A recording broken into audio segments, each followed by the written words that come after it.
बिस्मिल्लाहिर्रहमानिर्रहीम।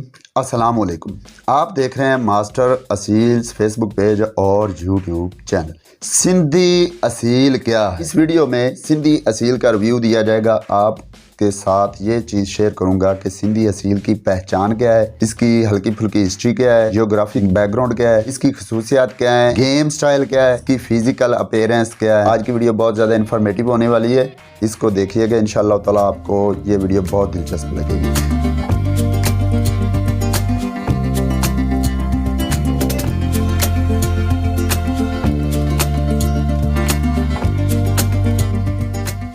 तो सिंधी असील, जैसा कि नाम से ही इशारा कर रही है कि इसका ताल्लुक सिंध से, रूने सिंध से ये ताल्लुक रखता है। सिंध बड़ा सूबा है, खास सिंध, वहाँ की ये ब्रीड है। ये किसी शख्स के साथ मुंसलिक नहीं है, जिस तरह नवाब वाले काले हो गए या दीवान साहब वाले काले हो गए या बशीर परवाना वाली ब्रीड है या इस तरह राना सफदर साहब की पाको ब्रीड है। ये शख्सियात से मुंसलिक है, लेकिन सिंधी असील का किसी एक शख्स के साथ ताल्लुक नहीं है, बल्कि ये रीजन के साथ ताल्लुक है। अंदरूने सिंध से ये ताल्लुक रखती है, तो इसको सिंधी असील कहा जाता है। इसकी पहचान की बात करें, एक एक चीज़ को डिस्कस कर लेते हैं। इसकी सबसे पहले नोक की बात करें तो नोक इनकी आम जो पंजाबी असील हैं या मियाँ वाली असील है उनसे हल्की बड़ी होती है, लेकिन बहुत ज़्यादा लंबी नहीं होती। बेहतरीन नोक होती है, हल्की सी उनसे लंबी होती है। इनमें झरीदार नोक नहीं होती, इनमें साफ नोक ही होती है। झरीदार नोक, जहाँ तक मेरा आइडिया, इनमें झरी वाली नोक नहीं पाई जाती। साफ नोक होती है, खमीदा नोक होती है, खम वाली नोक होती है, बेहतरीन नोक होती है। उसके बाद चेहरे की बात करें तो चेहरा इनका ओवल शेप में होता है, मतलब कमालिया ब्रीड की तरह लंबा चेहरा भी नहीं है और बिल्कुल मियाँ वालियों अमरोहा की तरह ये बिल्कुल गोल चेहरे में भी नहीं है। ये ओवल शेप है, अंडे की शक्ल में है। हल्का सा ये लंबूतरा चेहरा है, लेकिन बहुत लंबा चेहरा नहीं है। चेहरा इनका बहुत ज़्यादा खुश्क भी नहीं, खींचा हुआ भी नहीं है, नॉर्मल सा चेहरा है। बहुत गोश्ती भी नहीं होता और बहुत ज़्यादा खुश्क चेहरा, जिस तरह के कमालिया के बेहतरीन मुर्गे उनके चेहरे बड़े खींचे होते हैं, उनकी तरह ये खींचा हुआ चेहरा नहीं है, लेकिन ये बहुत ज़्यादा गोश्ती भी नहीं है। आंखें इनकी धनसी होती हैं, हुड इनका निकला हुआ होता है, सर का हुड निकला हुआ होता है। आँखों के रंग की बात करें, आँखें, नोक, नलियाँ, इनके रंग की बात करें तो ये पीले रंगों में भी पाई जाती हैं, भोस के रंगों में भी पाई जाती हैं और सफ़ेद रंग भी इनमें देखने को मिलता है। इनका कोई फिक्स रंग नहीं है।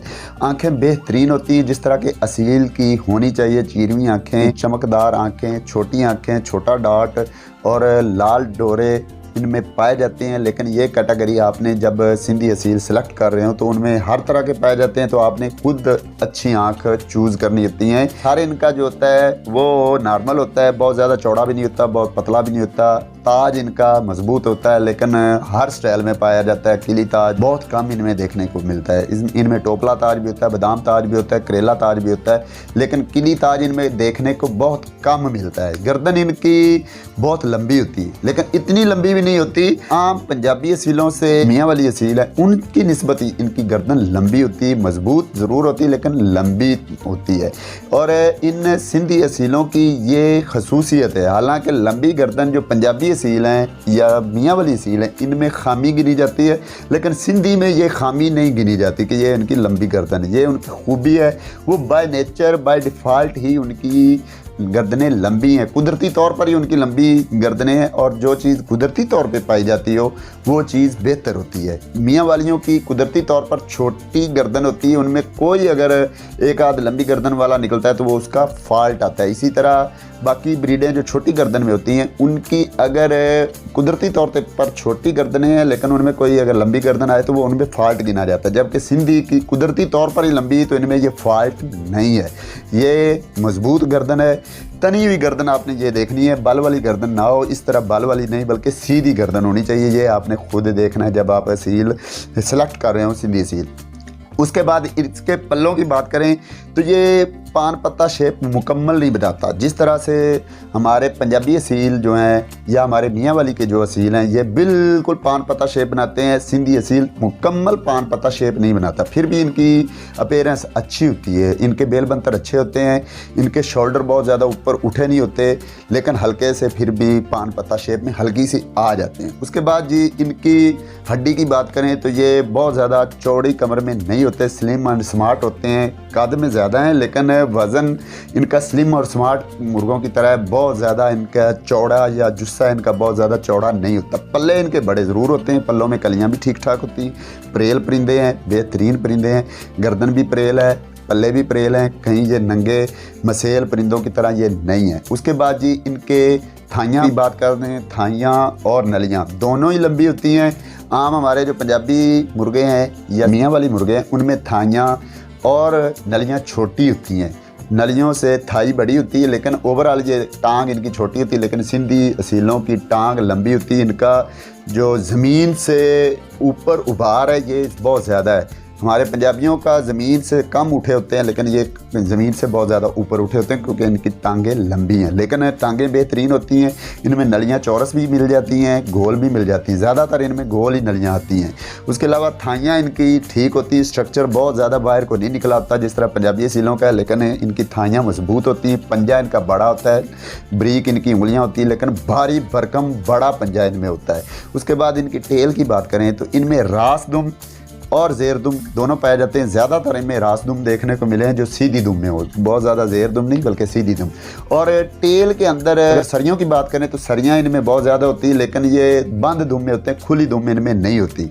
दुम की दो स्ट्रक्चर्स होती हैं, एक बंद दुम होती है जो लंबी जाती है लेकिन फैलती नहीं है, और एक फूल की तरह फैली होती, फूल जड़ी की तरह, वो खुली दुम होती है। तो सिंधी असीलों में ज़्यादातर हमने जहाँ तक देखा है बंद दुम ही देखी, खुली दुम मेरे नॉलेज में नहीं गुजरी कि खुली दुम में भी कोई असील सिंधी असील पाया जाता हो।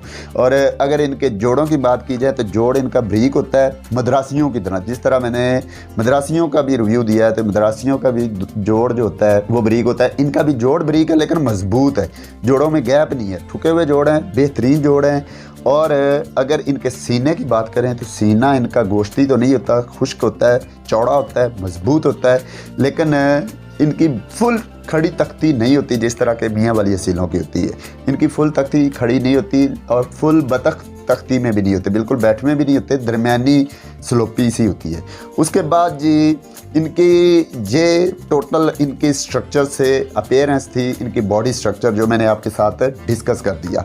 अब अगर इनके वज़न की बात करें, कद की बात करें तो कद इनका बड़ा होता है हमारे पंजाबी मुर्गों की जितना तक कम अज़ कम इनका कद होता है, उनसे 19-20 ही फ़र्क हो सकता है। जिस तरह हमारे कमालिया के, साहिवाल के, आरफ वाला के, ये पंजाबी असील जो हैं बंदगदी के, तो ये बंदगदी के परिंदों की तरह लंबे कद में है, बड़े कद में है, लेकिन इनका जुस्सा कम होने की वजह से इनका वज़न जो है, इनका मोहरा है वो कम है। मोहरा इनका आइडियली इनका 3000 ग्राम मतलब 3 kg के राउंड अबाउट ऊपर नीचे होता है। और वज़न की बात करें तो 2700-2800 ग्राम से लेकर 3200-3300 ग्राम 3400 ग्राम तक इनका वज़न होता है। और बहुत ज़्यादा बड़ा हुआ हो तो 3.5 kg तक भी इनका वज़न हो सकता है, लेकिन आइडियली जो इनका वज़न है वो 2700-2800 ग्राम 3000 ग्राम के रेंज में ही आता है। मोहरा भी यहीं पे होता है, मोहरे के पीछे 2700-2800 ग्राम इनका मोहरा होता है। गेम की बात करें तो टोटली ये खुली कंडी के, खुले कंडे के परिंदे हैं, बंदगदी के ये परिंदे नहीं हैं। लेकिन बंदगदी में अगर कोई इनको गेम करवाना चाहे तो बंदगदी में भी ये परफॉर्म करते हैं क्योंकि ये स्टैमिना के अच्छे हैं, स्टैमिना इनका अच्छा है, स्पीड इनमें कम है, स्पीड ज़्यादा नहीं है, अग्रेसिव नहीं है, ठंडे मिजाज के ये मुर्गे हैं, बहुत ज़्यादा स्पीडर नहीं है, बहुत ज़्यादा उड़ाने नहीं करते। और इन परिंदों की ठंडा मिजाज होने की वजह से इनको बंद में भी आजमाया जा सकता है, लेकिन हाल ये खुले के परिंदे हैं, अपने किलों पे ये गेम करते हैं। जिस तरह के मियाँ वाली के परिंदे हैं वो आर्टिफिशियल कीलों पे उनको उनकी गेम करवाई जाती है। उसके पीछे वजह यह है कि मियाँ वाली जो असील हैं उनको पट्ठे ही होते हैं तो उनकी गेम में छोड़ दिया जाता है। वो अभी मैच्योर भी नहीं हुए होते लेकिन वो गेम करने लगते हैं और अच्छी गेम करते हैं, इसलिए उनके अभी कंडे पूरे निकले नहीं होते, कांटे निकले नहीं होते, इसलिए उनके कांटों के ऊपर आर्टिफिशियल कांटे चढ़ा के उनको पट्ठे की एज में उनकी गेम करवा ली जाती है। जबकि जो सिंधी असील है ये जब तक मुकम्मल मैच्योर नहीं हो जाता, 1.5 साल या 16-17 महीने का नहीं हो जाता, तब तक ये गेम का इसका ज़हन ही नहीं बनता क्योंकि ठंडे मिजाज का ये परिंदा है, अग्रेसिव नहीं है, ये लड़ाई या गेम का इसको बहुत ज़्यादा शौक़ नहीं है। जब ये 1.5 साल की उम्र में चला जाता है, 17-18 या 15 माह का हो जाता है, तब जाके ये गेम की तरफ आता है। और अमूमन ये जब 1 साल का होता है तो तब तक ये बांगे वगैरह भी नहीं दे रहा होता। और अगर ये बड़े परिंदों में बचपन से बड़े परिंदों में पला बड़ा हो तो ये उनके दाबे रहता है। इसको दाबे से निकालने के लिए इन्हें अलहदा करना पड़ता है। 4 दिन को अलहदा किया जाए। जब ये पट्ठे से मुर्गा बन रहे होते हैं तो इनको बड़े परिंदों से अलहदा करके अकेला करके 4 दिन रखना पड़ता है, फिर ये अग्रेसिवनेस इसमें आती है। अदरवाइज़ ये दाबे में रहता है, ये गेम में नहीं आता। तो सिंधी असीलों की ये एक ख़ास निशानी भी है। अगर इनकी मुर्गियों की बात करें, सिंधी मुर्गियाँ जो होती हैं ये कद में मुर्गे की निस्बत छोटी होती हैं, लेकिन ये भी स्लिम एंड स्मार्ट होती हैं। बहुत ज़्यादा फैली हुई नहीं होती, गोश्ती नहीं होती, खुश्क होती हैं, लंबी गर्दन इनमें भी होती है, सारी चीज़ें वही हैं। लेकिन इनका वज़न जो है वो 22 से 100 ग्राम से लेके 2500 ग्राम यहीं तक है मैक्सिमम। और अगर इनकी ब्रीडिंग की बात की जाए तो ये साल में ज़्यादा से ज़्यादा 3 दफ़ा अंडे देते हैं, ज़्यादा से ज़्यादा। और बाज़ ऐसे भी हैं जो साल में 1 दफ़ा अंडे देते हैं, लेकिन ज़्यादा से ज़्यादा जो इनकी रेंज है वो साल में 3 दफ़ा ब्रीडिंग करने की है। और एक बार में अगर अंडे देने की देखा जाए तो ये ज़्यादा से ज़्यादा अंडे जो दे सकते हैं ये 12 से 13 अंडे दे सकते हैं, वरना आम तौर पर ये 7-8 ही अंडे देते हैं। तो यही आज की वीडियो थी सिंधी असीलों के बारे में। उम्मीद करता हूँ आपको आज की वीडियो में सिंधी असीलों के बारे में बहुत कुछ सीखने को मिला होगा। अगर आपको ये वीडियो पसंद आई तो लाइक और शेयर ज़रूर कीजिएगा। अगली किसी बेहतरीन इंफॉर्मेटिव वीडियो के साथ दोबारा हाज़िर होऊंगा। तब तक के लिए अल्लाह हाफिज़।